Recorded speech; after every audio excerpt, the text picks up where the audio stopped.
Well, guys, a lot of people are looking forward to 2016 ending, and I am as well for a bevy of reasons. One of the many being that when this year's over, I won't have to watch shit like this anymore.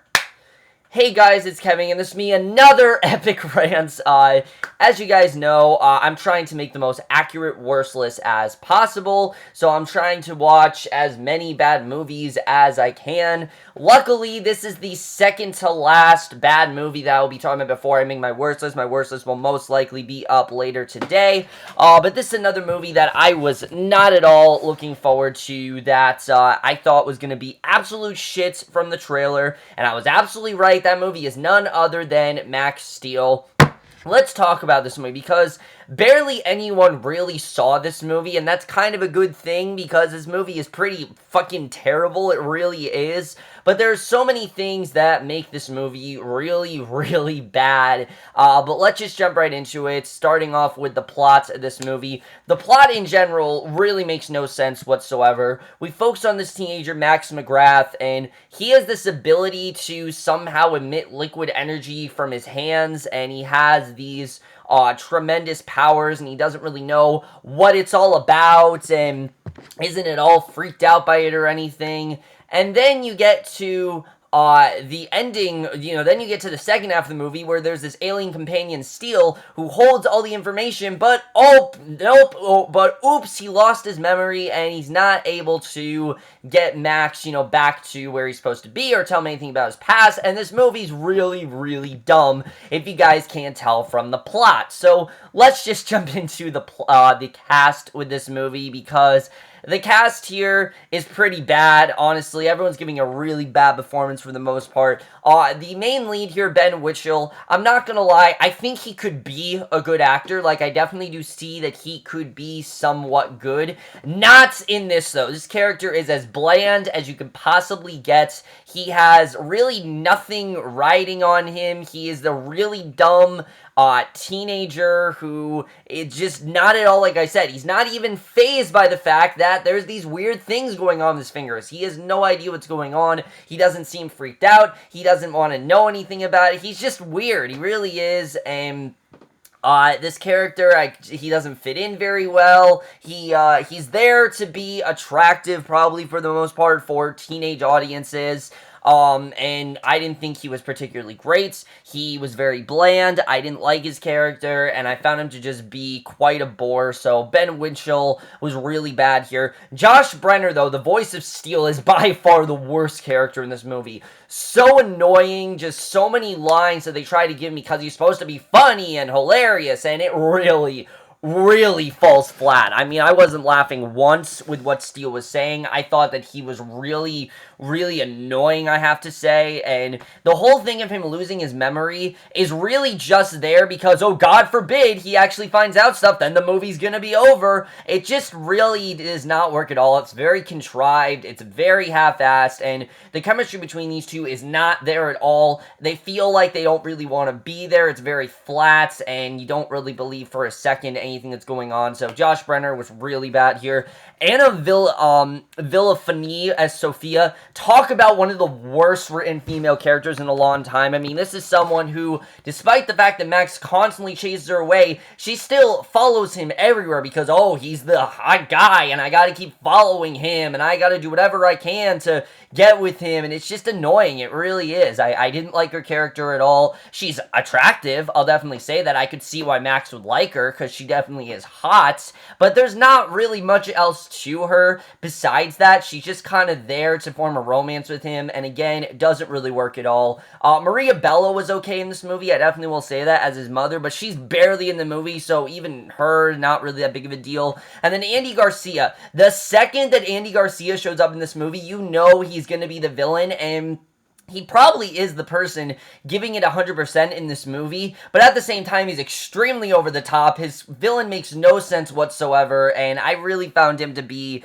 really unintentionally funny at points, as do a lot of things in this movie I found unintentionally funny. But the cast here is probably the least worst thing about this movie, and that's mainly because of the directing and the writing, because The directing is some of the most misplaced directing I have seen all year by far. I mean, this movie does not know what it wants to be. Sometimes it's this really silly comedy with some really forced banter between Steele and Max, where Steele's cracking one-liners and Max is just trying to stay serious and things like that. And then sometimes it'll turn to this full-on action movie where there's this fucking tornado after Max, and Max is doing what he can to try to get away from it.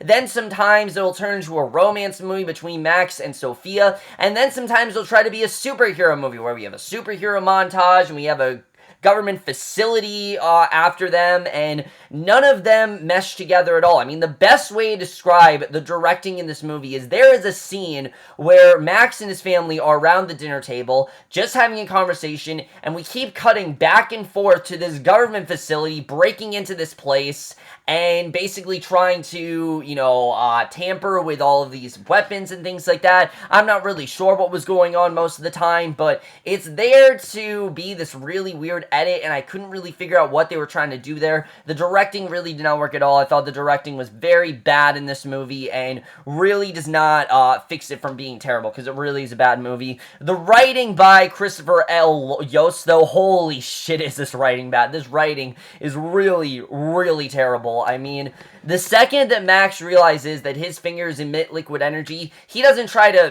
maybe find out on his own. He doesn't try to get someone to help him. No, he's gonna go to Google and literally type in, "my fingers emit liquid energy," and then click search, and obviously he's not gonna find anything, so then he types, "what am I?" in big letters, and it's so dumb, honestly. There's so many moments in this movie that are so unintentionally funny, and that doesn't mean the movie's good. I still fucking hate the movie, but it was funny because of how dumb it really is. I mean, some of the things that happen in this movie are just ridiculous. This movie makes you want to believe that, like I said, that this kid has this ability, and they don't explain how he has it and anything like that, and any of the exposition in this movie makes no sense whatsoever. It's kind of just there to make the movie look smart, to make it seem like they know some of what they're talking about, when in reality, they really don't know what the hell they're talking about most of the time, and I think the writing really did not work. I think Christopher L. Yost definitely tried, but it really did not work in the end. I really didn't see much effort put into the writing.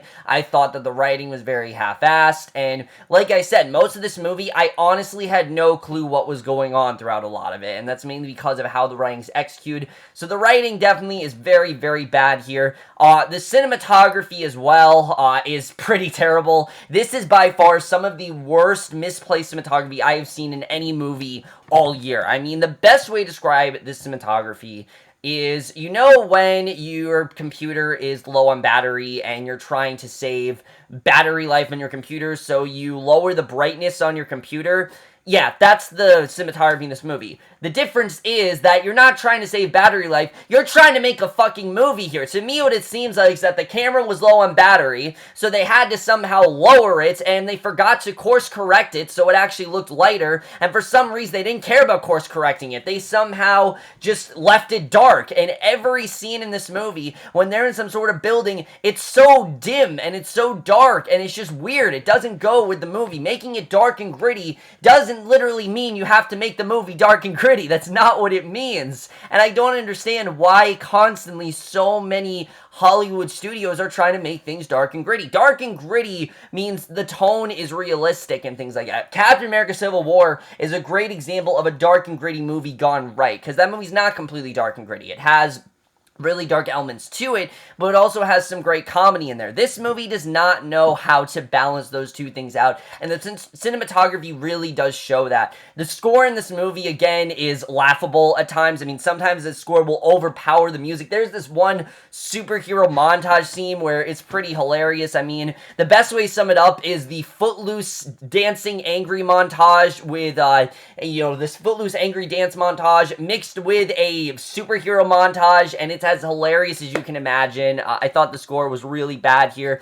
But that's nothing compared to the editing, which is really the thing that makes this movie as bad as it really is, because sometimes this movie will just cut in the middle of a scene for no reason. It'll just cut, and it'll cut to something random, and then sometimes it'll just, it'll show you two different things happening at once, or you'll see something for a very short amount of time. At no point does the editing feel like they have anything under control with the editing. It doesn't feel like these are professionals who know what they're doing with the editing. It doesn't seem like these are people who can control what they're doing.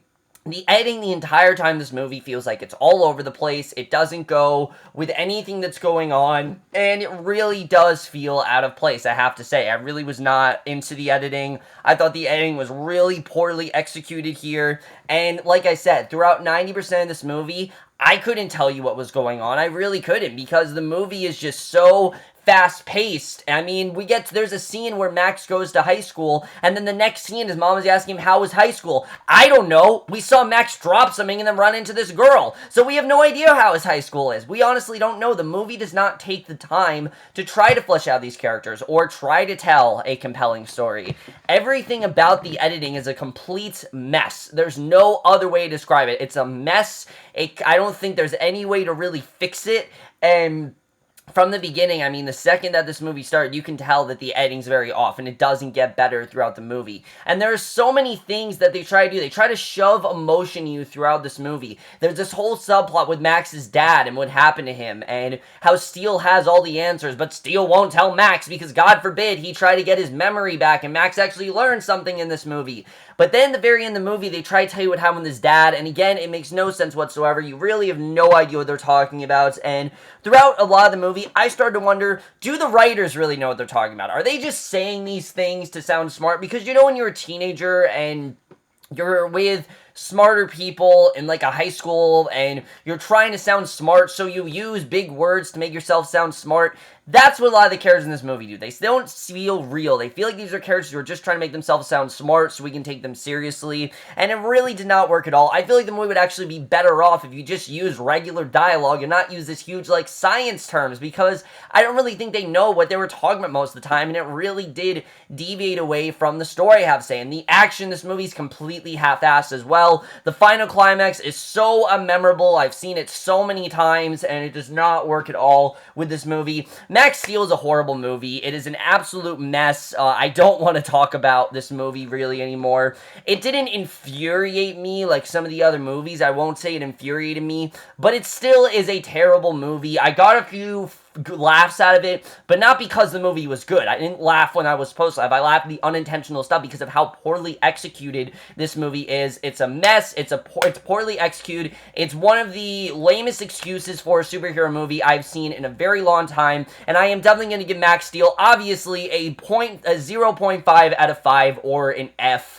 Don't watch this movie. It's really bad. There are so many other movies to see, and that's fine because this movie made nothing. Nobody went to see this movie. It was out of theaters quicker before when it was released, and I am not upset that no one saw this movie because you shouldn't have seen this movie. It has a horrible characters, horrible editing, some horrible cinematography, and hopefully it's never going to get a sort of like sequel or anything like that, because the movie does set it up for a sequel. I hope they don't. It's the Fantastic Four of this year, although I think it's worse than Fantastic Four because the first 20 minutes of Fantastic Four, as you guys know, I really liked, and then the rest of it I didn't. Well, first 40 minutes, actually, I really liked, and the rest of it I didn't like. This movie, I hated the entire time. I couldn't wait for it to end. It was fun at some points because I was with my friends and I was laughing about it, but I didn't enjoy the movie overall. Still, like I said, gonna give it that rating. You will definitely see this movie on my worst list, but that's it for this video. Hope you guys enjoyed it, and holy shit, guys, luckily the next video will be my last rant. Thank God. I don't know how many more of these I can take,